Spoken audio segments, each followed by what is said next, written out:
Vocês vão ser papais, ela gritou, como se estivesse nos entregando o maior presente do mundo. A barriga saliente estufava por baixo do vestido florido. E o sorriso dela. Meu Deus, aquele sorriso me atravessou como uma faca.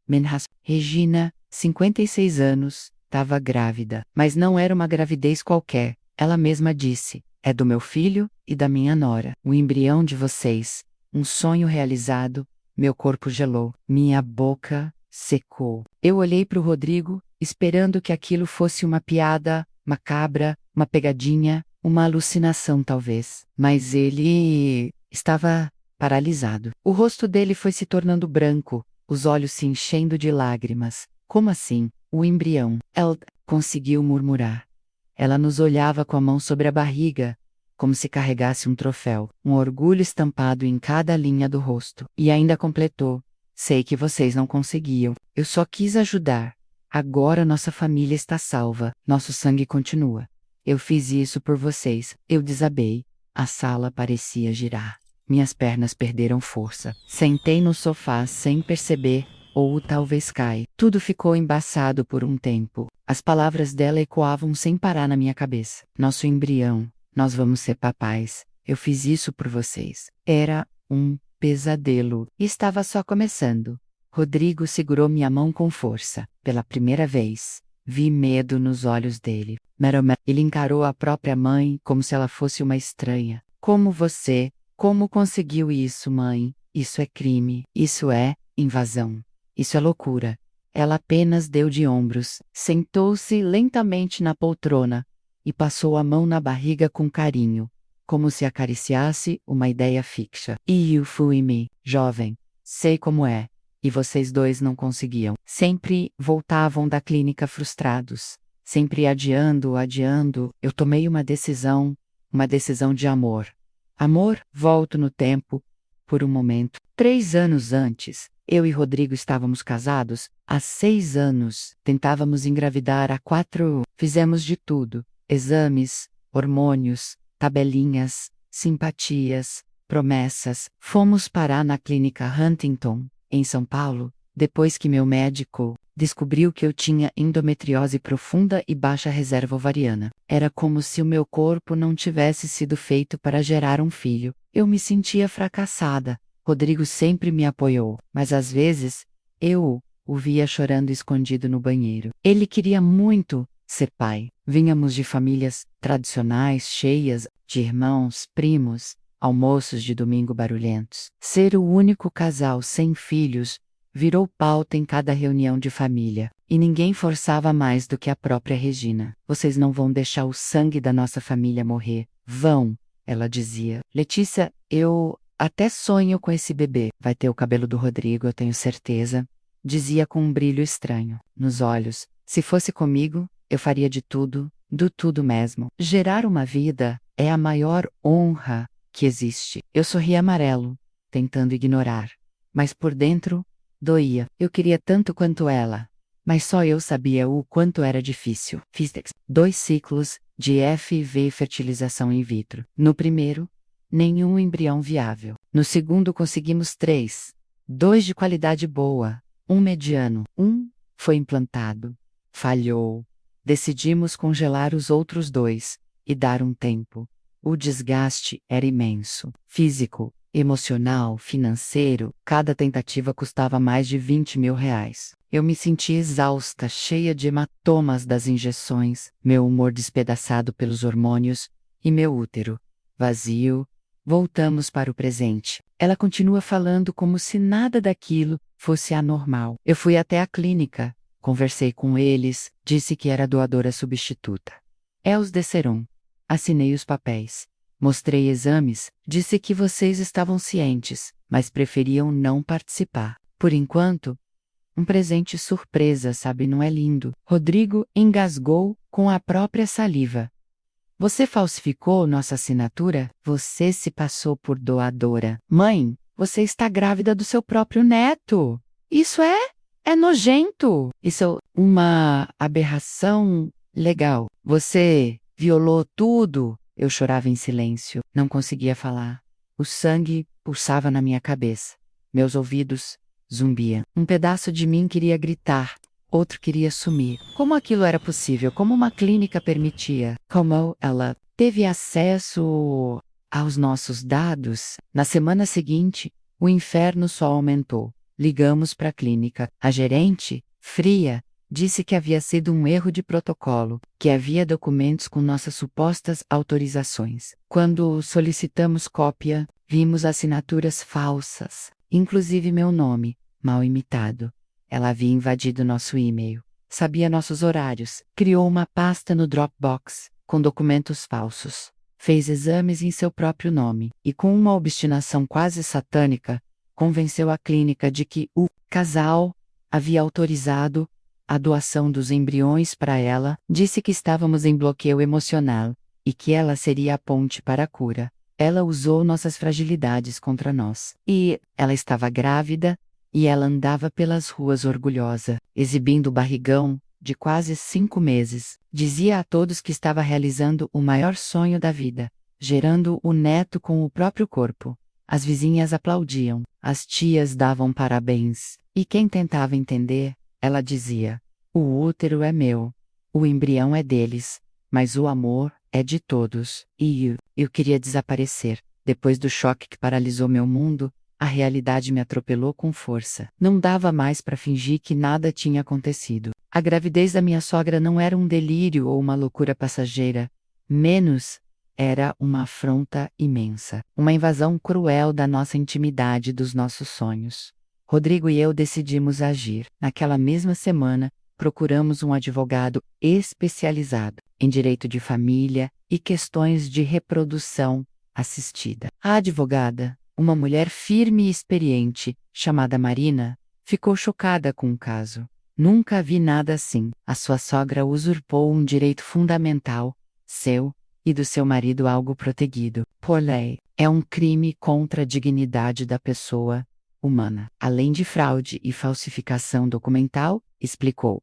Foi então que começamos uma guerra silenciosa, mas feroz. Entramos com um pedido de tutela provisória para impedir qualquer procedimento que pudesse levar ao nascimento da criança naquela gravidez, que para nós simbolizava uma traição imensa. A clínica, constrangida, passou a ser alvo de investigação administrativa por parte do Conselho Regional de Medicina, enquanto a justiça avançava lentamente. O caso ganhou contornos públicos que jamais esperávamos. Uma reportagem anônima foi publicada numa coluna de um jornal local de São Paulo, expondo o drama do casal, a gravidez incomum da sogra e a disputa judicial. A manchete era a dura sogra grávida, com embrião roubado, uma história de obsessão e fraude. O telefone tocava sem parar. Vizinhos, amigos, colegas de trabalho, familiares distantes, uns expressavam apoio, outro julgamento, e havia os que simplesmente queriam saber cada detalhe, como num reality show de horrores. A exposição foi avassaladora. Sentia-me nua diante do mundo, exposta em uma dor íntima que deveria ser só nossa. Nas redes sociais, opiniões se dividiam, alguns até apoiavam Regina, dizendo que a gravidez era um ato de amor e coragem. Outros a chamavam de monstruosa e desumana. Eu tentava me manter firme, mas as noites em claro, o choro silencioso e a ansiedade me consumiam. Mas por que Regina faria algo assim? Aquela mulher que anos atrás me recebeu com um sorriso falso e um olhar cheio de desconfiança? Aquela sogra que nunca me aceitou completamente? Essa obsessão por ter um neto, mas de um jeito tão doentio? Decidimos investigar o passado dela. Minha melhor amiga, Ana, ajudou a vasculhar documentos, conversar com parentes e antigos vizinhos do bairro da Vila Mariana, onde Regina morou a vida inteira. Descobrimos que, apesar da imagem de mulher forte e dedicada, ela havia sofrido perdas terríveis quando jovem. Regina teve uma filha que morreu recém-nascida, vítima de uma complicação rara. A dor havia marcado sua vida para sempre. Depois disso, casou-se com o pai de Rodrigo e não teve mais filhos. Ela alimentava uma fantasia quase patológica de substituir aquela perda com um neto que fosse perfeito, só dela. Enquanto eu lutava para entender, Rodrigo começou a se afastar emocionalmente. Ele tentava ser o marido compreensivo, mas algo mudou nele. Certa noite, depois de uma briga tensa, ele finalmente se abriu. Letícia, eu tenho algo para te contar, mas não sei como você vai reagir. Eu o encarei, o coração apertado. Ela contou que no início do casamento, antes de congelarmos os embriões, teve uma conversa secreta com a mãe. Regina havia pedido para ele não contar nada a mim, para que ela pudesse ajudar a gente a ter um filho de um jeito diferente. Ela sugeriu que, se eu não pudesse engravidar, ela mesma poderia tentar com os embriões. Rodrigo, inseguro e pressionado, hesitou, mas nunca concordou formalmente. Nunca assinou nada. Achava que era uma loucura, mas a mãe usou sua influência para fazer isso acontecer nos bastidores. Essa omissão, esse silêncio, me dilacerou. Sentia que o casamento, a confiança, tudo que construímos, estava em ruínas enquanto isso. A gravidez avançava. Regina se exibia em festas de família, comendo, rindo, falando sobre o bebê como se fosse dela. E ao mesmo tempo nos humilhava, com provocações veladas. Vocês ainda não perceberam que família é mais que biologia? Dizia, com um sorriso cruel. As reuniões de domingo ficaram insuportáveis. Minha mãe tentou intervir, pedindo calma, mas acabou afastada por Regina, que a chamava de intrometida. Amigos começaram a se afastar, envergonhados da confusão. Eu me sentia sozinha, isolada, em um campo de batalha que eu nem imaginava travar, legalmente. O processo era complexo. A fertilização assistida envolve muitos contratos com sentimentos, direitos sobre embriões congelados e o que fazer em caso de separação ou morte dos cônjuges. Mas Regina manipulou tudo, desde a falsificação até as visitas médicas para acompanhar a gravidez. Você conseguiria perdoar alguém que roubou seu filho antes mesmo dele nascer?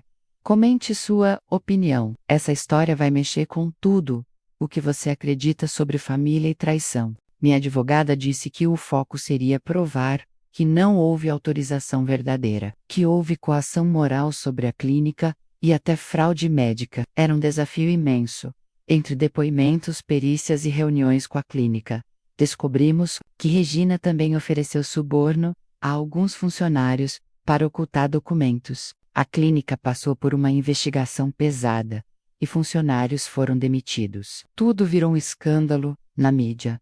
Eu, por minha vez, comecei terapia intensiva para não sucumbir à ansiedade. O sentimento de traição e impotência me corroía.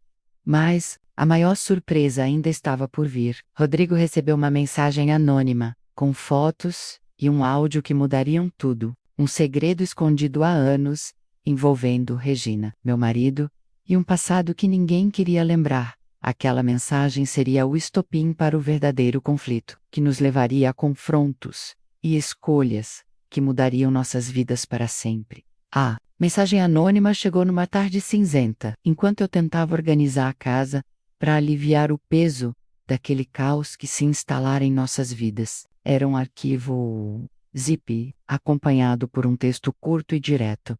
Se quiserem entender de verdade o que está acontecendo, vejam isso. Rodrigo recebeu o link por e-mail e eu vi seu rosto mudar. Um misto de medo, raiva e incredulidade. Antes que eu pudesse perguntar qualquer coisa, ele trancou-se no escritório, fechando a porta com firmeza. Aquele silêncio foi uma sentença para mim. A ansiedade corroía minhas entranhas. O que teria naquele arquivo? O que a sogra estava escondendo? Que era ainda pior do que a loucura de se tornar grávida com nossos embriões? Horas depois, Rodrigo saiu, com os olhos vermelhos e a voz trêmula.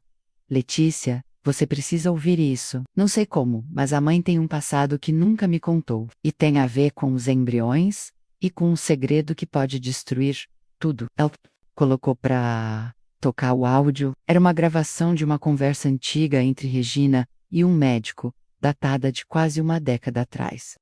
A sogra discutia um método experimental para a transferência de embriões e dizia que faria qualquer coisa para garantir a continuidade da família. Ela sabia que isso era arriscado, ilegal e antiético, disse Rodrigo, mas estava obcecada. Isso explica tudo. O porquê de ela ter agido sem pedir autorização. Eu não conseguia acreditar. Aquela Mulher, que até então eu via como um monstro arrogante, agora aparecia como uma sombra de alguém que talvez nunca tivesse superado suas próprias dores. No entanto, a verdade que a mensagem revelou era ainda mais cruel. Descobrimos documentos e fotos que mostravam um acordo obscuro entre Regina e o laboratório, onde congelamos os embriões. Um funcionário Chave, em troca de dinheiro e promessas, havia violado protocolos para facilitar o acesso aos embriões. Eles falsificaram registros, manipularam documentos e esconderam a verdadeira natureza do procedimento.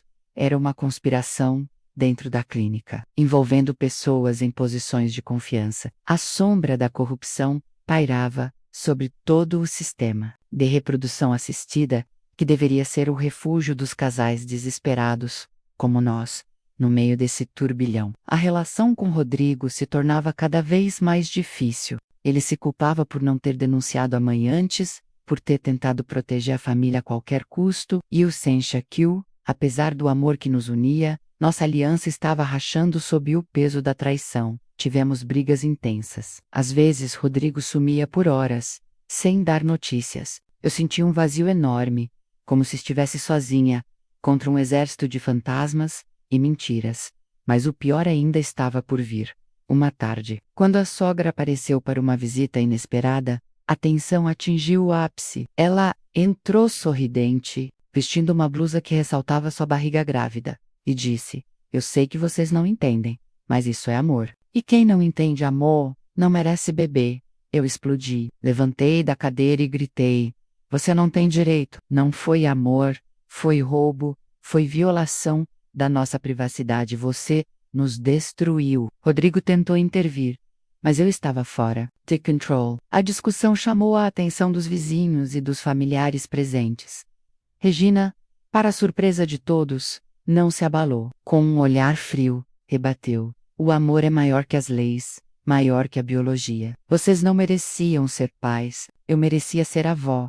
E agora, eu vou ser." Essa frase me cortou como uma lâmina. Era uma declaração de guerra. Ela não só roubou o que era nosso, como estava disposta a lutar até o fim para manter o que roubou. Enquanto isso, a mídia ampliava o escândalo. Programas do TV, jornais, sites de notícias. O caso viralizou. A história da sogra grávida com embriões roubados dominava as manchetes. Pessoalmente, eu sentia o peso da exposição como uma tempestade implacável. Houve momentos em que pensei em desistir, em fugir daquela vida que se tornou um pesadelo público. Mas algo dentro de mim dizia que eu precisava lutar. Por mim, por Rodrigo, e pelo sonho que nos foi roubado.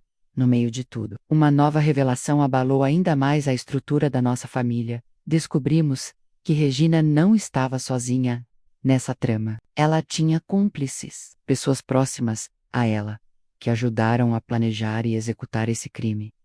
Essa descoberta fez com que as alianças familiares começassem a ruir. Tios, primos, irmãos menos alguns tomavam partido da sogra, outros se distanciavam, e poucos permaneciam ao nosso lado. O que parecia ser uma simples disputa familiar transformou-se numa batalha judicial complexa, envolvendo ética médica, direito de família e a difícil questão da identidade do bebê que estava por vir. Rodrigo e eu começamos a nos preparar para um longo e doloroso processo, Kilmex, com as raízes mais profundas de nossas vidas. Após as revelações da mensagem anônima, nossa vida virou uma tempestade sem trégua. Eu e Rodrigo passávamos horas em reuniões com advogados, psicólogos e especialistas em reprodução assistida. O desgaste emocional era quase insuportável, mas não havia como recuar menos. Aquele sonho, aquele direito roubado, precisava ser recuperado, custasse o que custasse. No meio desse caos, a família foi se desintegrando diante dos nossos olhos. As ligações de parentes diminuíram drasticamente. Amigos que julgavam a situação como coisa de novela desapareceram. Rodrigo e eu estávamos sozinhos, mas pelo menos tínhamos um ao outro. Regina, por sua vez, parecia cada vez mais segura de sua posição. Mesmo diante da investigação e do processo judicial, ela continuava a cultivar sua imagem de mãe, corajosa e avó dedicada. Usava redes sociais para espalhar mensagens enigmáticas, postagens sobre família Eimori Pordal, sempre com fotos mostrando a barriga que carregava. Numa dessas postagens, ela escreveu: às vezes, para construir um futuro, precisamos romper o passado. Meu bebê é a esperança que nunca tive. Comentários divididos se espalhavam menos, uns aplaudindo, outros criticando duramente. Uma das partes mais difíceis para mim foi enfrentar a própria clínica de fertilidade. Durante anos, confiamos nossos corpos, nossos sonhos e nosso dinheiro. Aqualugar. Ver como funcionários foram cúmplices, como protocolos foram ignorados. Foi como levar facadas constantes. A clínica se pronunciou oficialmente, dizendo que lamentava profundamente o ocorrido e que estava tomando todas as medidas para corrigir as falhas e garantir a segurança dos pacientes. Promessas vazias que não apagavam a dor. Enquanto isso, Rodrigo começou a se aprofundar na história da clínica e na legislação que regula a reprodução assistida no Brasil. Ele descobriu que os embriões congelados são considerados bens comuns do casal e que qualquer procedimento precisa de consentimento explícito e por escrito. Sem isso, o ato é ilegal. Decidimos que nossa luta incluiria não só a recuperação dos direitos sobre os embriões e a disputa pela gestação, mas também uma batalha para garantir que casos assim nunca mais acontecessem com outros casais. Em meio a essa luta, minha saúde emocional começou a piorar. A ansiedade e a depressão me abraçavam com força. O sentimento de fracasso, de perda e de invasão me consumia. Fui encaminhada para terapia intensiva e comecei a usar medicamentos para controlar a crise. Mas foi a terapia que realmente me tufcas. Minha psicóloga, Clara, me ajudou a entender que eu não era culpada, que não devia carregar sozinha a dor causada por alguém que agiu com egoísmo e obsessão. Rodrigo, mesmo abalado, tentava ser o pilar da nossa família, mas percebi que ele também tinha seus limites. Em algumas noites, eu o encontrava chorando em silêncio, preso entre a culpa e a raiva, entre o amor pela mãe e o desejo de proteger sua esposa. Esse conflito interno abalava nosso casamento, que apesar de forte, estava sendo testado de formas que jamais imaginamos. A gravidez da sogra avançava. Os médicos relataram que, do ponto de vista biológico, a gestação estava saudável, embora tivessem dúvidas sobre a ética envolvida. O bebê que ela carregava era geneticamente nosso, mas gerado num corpo que não era o meu. Essa dicotomia gerava um conflito moral e emocional imenso. Eu me perguntava às vezes em desespero se aquele bebê seria realmente nosso filho, ou se ele já era um símbolo da destruição do que eu havia sonhado. A mídia seguia atenta, Almond, reportagens detalhadas, entrevistas, debates em programas de TV. A história mexia com questões delicadas. O que é maternidade? O que é família? Até onde vão os direitos individuais? Eu tentei me proteger do assédio, mas não consegui evitar as perguntas invasivas e as manchetes sensacionalistas. No meio desse cenário caótico, a esperança apareceu de forma inesperada. Um novo exame de DNA foi solicitado e os resultados mostraram algo que mudaria os rumos da nossa batalha. O bebê de Regina tinha, sim, o material genético de Rodrigo, mas também um outro DNA desconhecido. Esse dado abriu uma nova linha de investigação. Quem mais estava envolvido? Que segredos estavam escondidos naquele ventre que nos roubou?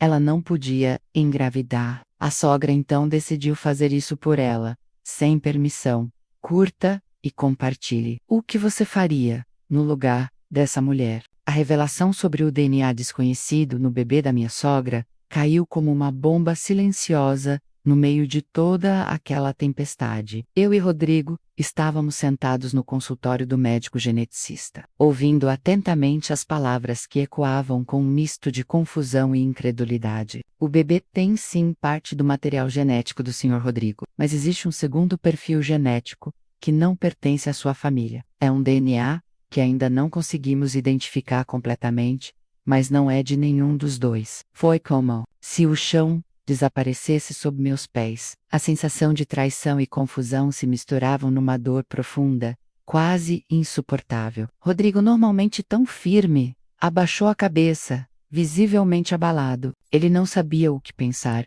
E eu, tentando manter o controle, me perguntei se essa nova revelação poderia alterar tudo aquilo que já estava por um fio. Começamos a investigar o possível segundo perfil genético. O médico geneticista explicou que, em casos como este, poderia haver uma contaminação aerolaboratorial ou até uma troca de embriões. No entanto, as possibilidades de erro eram pequenas, já que o laboratório utilizava protocolos rigorosos de identificação. Então, restava a hipótese de alguém ter introduzido material genético externo, intencionalmente ou não. Aquela ideia gerou mais perguntas do que respostas e me lançou em um ciclo de dúvidas que só piorava minha angústia enquanto isso. As investigações sobre o envolvimento da clínica e de funcionários se aprofundavam. Novos depoimentos surgiram, revelando um esquema de corrupção e falhas que ultrapassavam tudo o que imaginávamos. Um ex-funcionário, em troca de proteção e possível anistia, revelou que alguns procedimentos duvidosos haviam sido realizados na clínica, entre eles a troca proposital de amostras e embriões para atender interesses pessoais e financeiros. Essa denúncia indicava que o embrião implantado em Regina poderia, de fato, não ser exclusivamente nosso, e que outros casais poderiam estar envolvidos nessa trama macabra.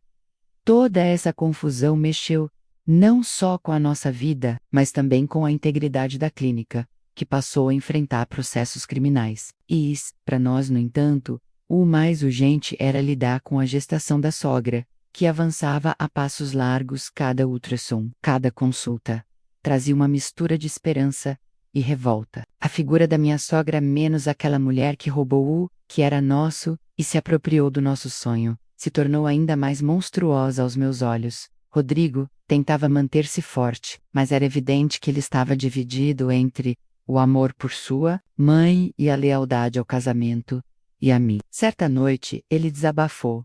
Eu nunca imaginei que minha mãe fosse capaz de tanto. Sinto que estou traindo minha família e ao mesmo tempo traindo você se não fizer nada para impedir isso. Essa confissão foi um choque. Eu entendi que para ele aquela era uma batalha interna tão cruel quanto a minha.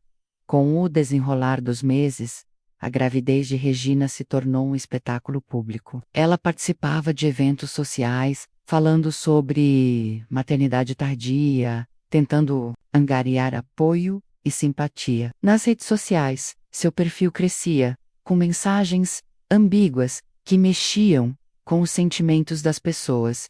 Ela dizia que estava fazendo um sacrifício pela família, que ser avó era um sonho de toda mulher, e que o bebê seria um milagre moderno. Isso provocava debates acalorados, com alguns seguidores defendendo sua causa e outros condenando sua atitude. Enquanto tudo isso acontecia, eu me encontrava numa encruzilhada. A cada passo, a sensação de perda se aprofundava. Era uma luta desigual entre mim e uma mulher obcecada, contra uma clínica corrupta, um sistema falho e uma família partida.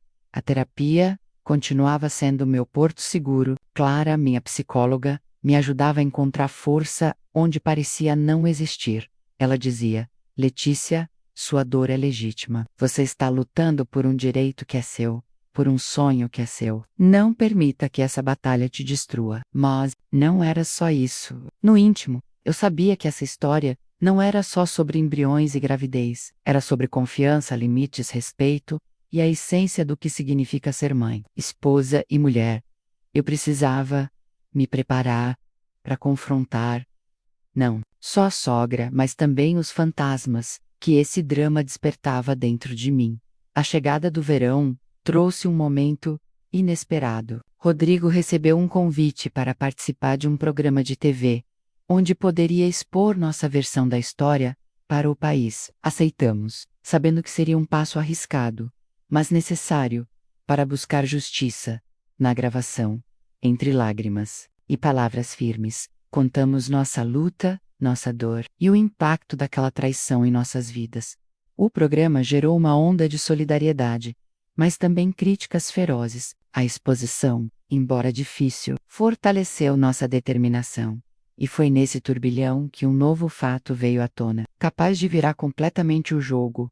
A noite da entrevista na televisão foi uma das mais intensas que já vivi. Esta diante das câmeras, expondo nosso drama para milhões de pessoas, foi um misto de alívio e terror. Alívio por finalmente termos a chance de contar nossa verdade, e terror pela vulnerabilidade que isso trazia, menos abrir as feridas para o mundo inteiro ver. Rodrigo estava ao meu lado, segurando minha mão com firmeza, um gesto silencioso que me dava. Quando a apresentadora perguntou sobre o que nos motivou a falar publicamente, respirei fundo e disse: porque acreditamos que nossa história pode ajudar outras pessoas, para que nenhuma família passe pelo que nós estamos passando. Durante a entrevista contamos tudo: as tentativas frustradas de engravidar, o processo doloroso da fertilização in vitro, o congelamento dos embriões e o golpe cruel da sogra, que roubou nossos sonhos para os selá-los em benefício próprio.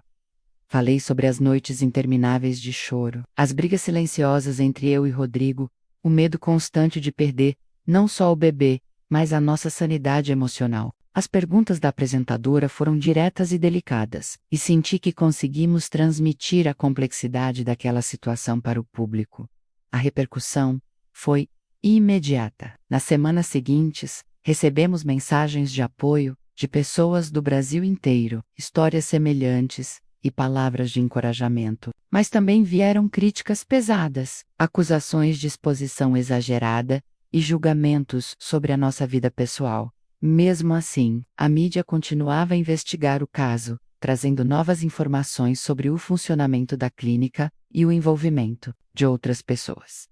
Entre as novidades, um advogado especializado em direito médico entrou em contato conosco, oferecendo ajuda para investigar possíveis outras vítimas da clínica. Ele acreditava que aquele esquema de corrupção poderia ser muito maior do que imaginávamos, envolvendo não só embriões, mas também dados falsificados em diversos procedimentos. A sensação de que estávamos lutando contra um sistema corrupto e gigante era esmagadora, mas nos dava também a força para continuar. Enquanto isso, a gravidez da sogra avançava, e o bebê se tornava uma presença cada vez mais real, palpável e, para mim, dolorosa. Cada vez que via Regina em público, com sua barriga enorme e sorriso satisfeito, sentia uma mistura de raiva, tristeza e impotência.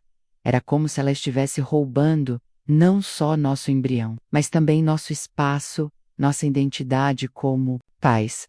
Rodrigo e eu tentávamos nos apoiar mutuamente, mas as tensões aumentavam. A sensação de que estávamos perdendo o controle da situação nos consumia. As discussões se tornaram mais frequentes, e por vezes eu me pegava questionando se conseguiríamos sobreviver a tudo aquilo, sem nos destruir, no meio desse caos. Um evento inesperado aconteceu. O antigo amigo de Rodrigo, que trabalhava na clínica, entrou em contato e revelou informações secretas sobre o funcionamento interno do laboratório. Ele contou que havia uma rede de funcionários que manipulavam procedimentos, favorecendo clientes poderosos e aceitando subornos para burlar regras. Essa rede tinha conhecimento do plano da sogra desde o início e facilitou toda a operação. Para garantir que ela conseguisse implantar o embrião, essa revelação abriu uma nova frente na investigação judicial. Nosso advogado entrou com pedidos para que todos os envolvidos fossem responsabilizados e que medidas rigorosas fossem adotadas para punir os responsáveis. Sentíamos que a justiça finalmente começava a se mover, mas ainda havia muito caminho pela frente. Além disso, começamos a trabalhar com uma equipe de psicólogos para nos preparar para o futuro. Como lidar com a chegada desse bebê? Como construir uma relação saudável, mesmo diante de tantas dores e traições? Essas perguntas nos perseguiam diariamente. A família estava completamente dividida. Alguns membros apoiavam Regina, acreditando em suas justificativas, enquanto outros nos davam força. As reuniões familiares foram praticamente abandonadas, e o contato se tornou mínimo. Em meio a tudo isso, começamos a perceber que nossa luta não era só por nós, mas por todos os casais que enfrentam dificuldades na reprodução assistida, que precisam de proteção, respeito e transparência. Nosso caso virou símbolo de uma luta maior. Os embriões eram deles. Mas o ventre agora era da sogra. Deixe seu like se você acredita que justiça precisa ser feita nesse caso. Os dias que se seguiram à entrevista de televisão foram um turbilhão de emoções. A pressão pública aumentava e a nossa privacidade se esvaía a cada instante. Senti-me como se estivesse vivendo numa vitrine, onde cada palavra minha era analisada, julgada e comentada. O medo constante de que tudo desmoronasse era uma sombra que me acompanhava mesmo nos momentos em que tentava sorrir. Rodrigo, por sua vez, começou a se dedicar com afinco às investigações, mas percebi que a distância entre nós aumentava. Ele estava cada vez mais imerso em documentos, depoimentos e reuniões, enquanto eu lutava para encontrar forças para enfrentar a dor e a incerteza. Foi numa dessas noites, após uma longa discussão sobre o futuro, que eu percebi o quanto a nossa relação estava fragilizada. Estávamos nos afastando, e isso me doía profundamente. Mas também sabia que não podia desistir. Praticeva Luther, não só pela nossa família, mas por mim mesma. Nesse momento difícil, encontrei forças no que chamava de meu santuário. A terapia Clara, minha psicóloga, ajudava-me a enxergar que, apesar da dor, havia espaço para a esperança. Aprendi que a vulnerabilidade não era fraqueza, mas coragem para enfrentar o desconhecido. Com o tempo, comecei a investigar por conta própria. Queria entender não só o que havia acontecido conosco, mas também o funcionamento da clínica e do sistema de reprodução assistida no Brasil. Descobri que muitas clínicas enfrentavam denúncias similares, com casos de negligência, falsificação e até roubos de embriões. Esse conhecimento me deixou ainda mais determinada a buscar justiça. Nosso caso poderia ser a chave para desmantelar um sistema falho e proteger outras pessoas. Enquanto isso, a gravidez de Regina avançava e os médicos confirmavam que o bebê estava saudável. Ela se tornava cada vez mais confiante, exibindo a barriga e a história para o mundo. A sua arrogância parecia crescer a cada dia, e isso me fazia sentir um misto de raiva e tristeza.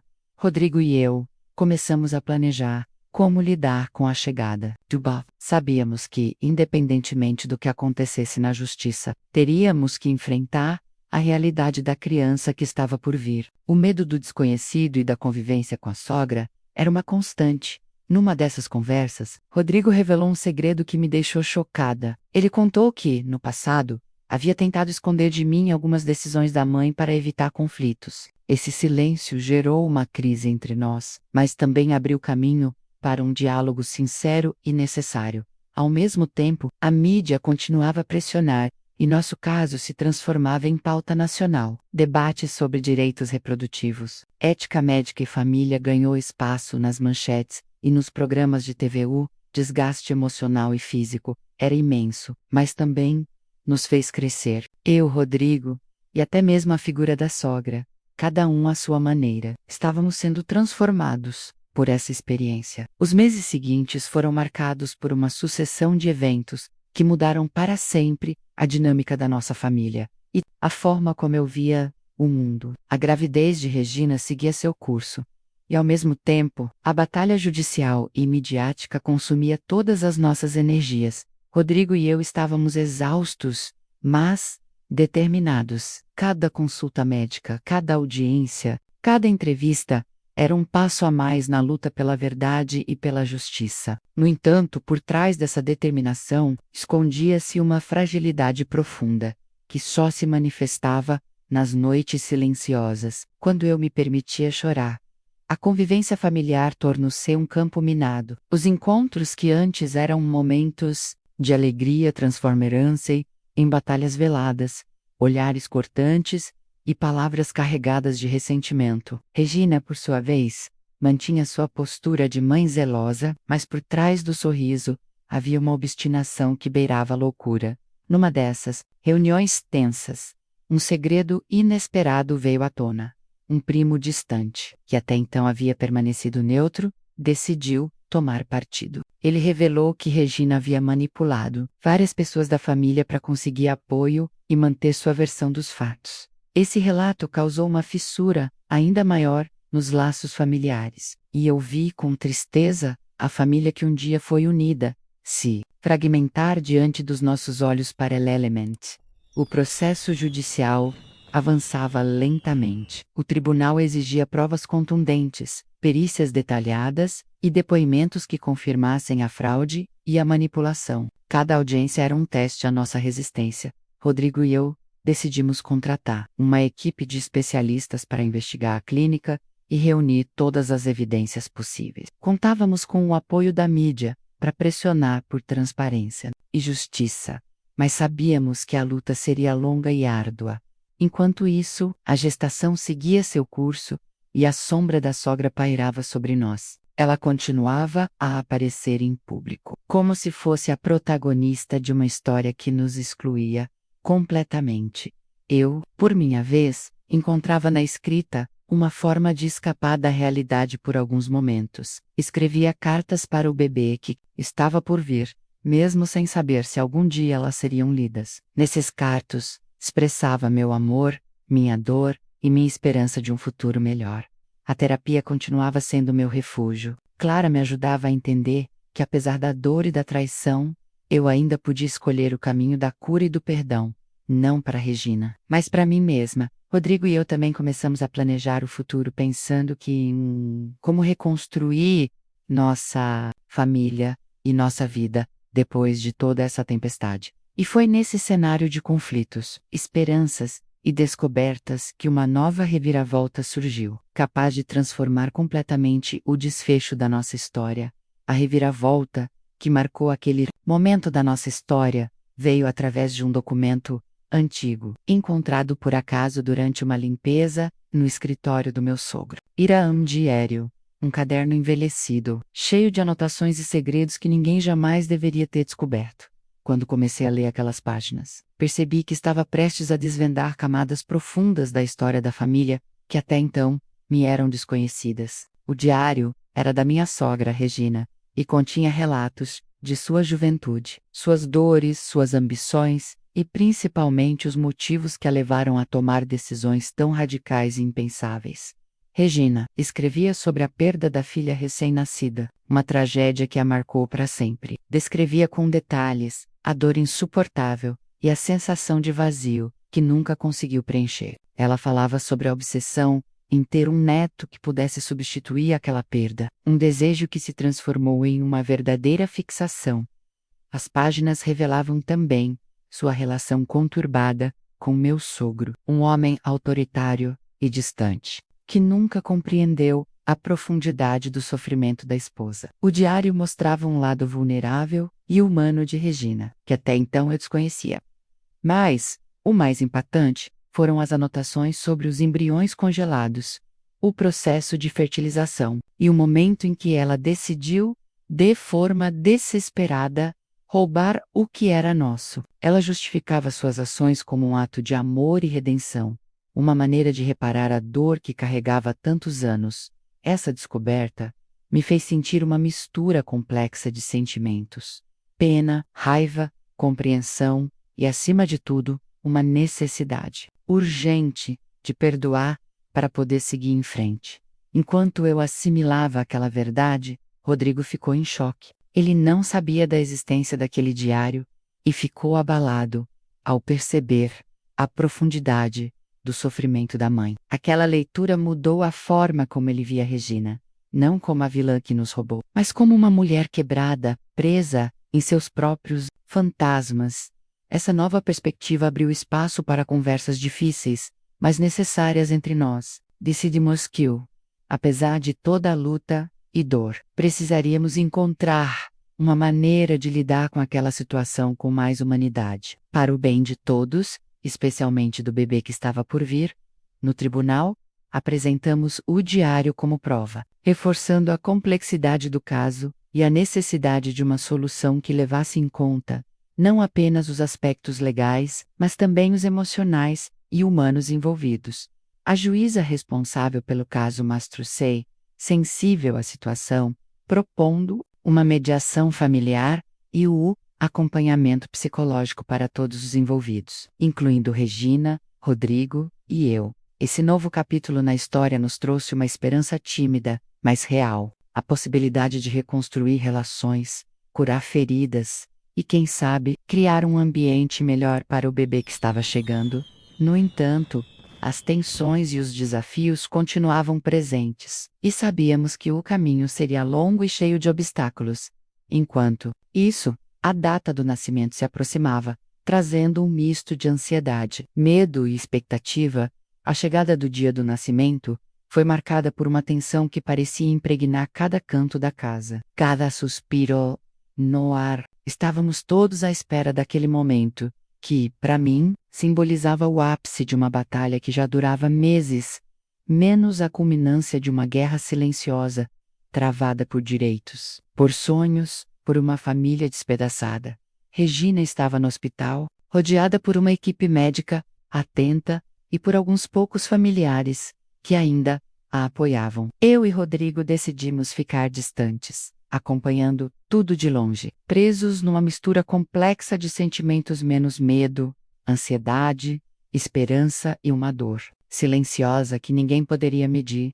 No corredor do hospital, enquanto esperávamos notícias, recordei cada momento dessa jornada tortuosa, as lágrimas que derramei sozinha, as noites de insônia, as conversas difíceis com Rodrigo, as brigas e as reconciliações, o medo de perder não só o bebê, mas a essência do que éramos como casal e como família.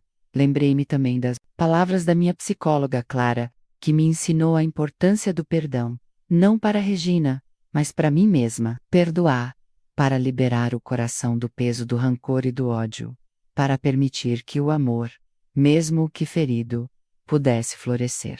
Novamente, quando a maternidade é sequestrada por quem deveria proteger, ou que resta, marque alguém que precisa ouvir essa história inacreditável. Quando o médico finalmente saiu do quarto de parto, seu olhar trouxe consigo a confirmação que todos esperávamos. O bebê havia nascido saudável, um menino perfeito em seus primeiros suspiros, um pequeno milagre que desafiava toda a dor que o cercava. Regina estava exausta, mas sorria com uma ternura que parecia quase irreal diante de tudo que vivemos. Eu senti um nó na garganta, uma mistura de sentimentos que me fez chorar, lágrimas de tristeza, de alívio, de aceitação. Rodrigo e eu decidimos que, apesar das circunstâncias, aquele bebê merecia amor. Decidimos lutar para construir uma relação saudável, mesmo que fosse um caminho difícil e cheio de desafios. No tribunal, apresentamos um acordo que estabelecia direitos compartilhados, acompanhamento psicológico obrigatório para todos, e um plano para garantir que o bebê crescesse em um ambiente onde pudesse ser amado e protegido. As semanas que se seguiram foram um turbilhão de encontros, conversas e ajustes. Regina mostrou, em alguns momentos, uma face mais humana e vulnerável. Eu me esforcei para enxergar além das feridas e encontrar um caminho para a paz. Rodrigo, dividido entre o amor pela mãe e a lealdade ao casamento, se tornou um elo fundamental para que conseguíssemos caminhar juntos, mesmo que de forma imperfeita. Por mais que a batalha tivesse deixado cicatrizes profundas, a experiência me transformou. Aprendi sobre resiliência, sobre a complexidade do amor e do perdão, e sobre a força que pode surgir da dor.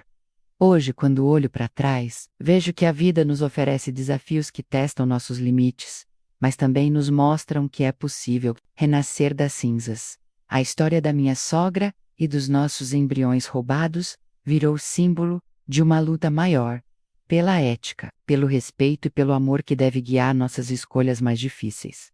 E assim, encerramos essa jornada, com a certeza de que, mesmo nas sombras mais densas, a luz do amor verdadeiro pode brilhar. Uma boa obcecada, um casal destruído e um bebê no meio de uma guerra silenciosa. Inscreva-se para não perder histórias reais que abalam o coração.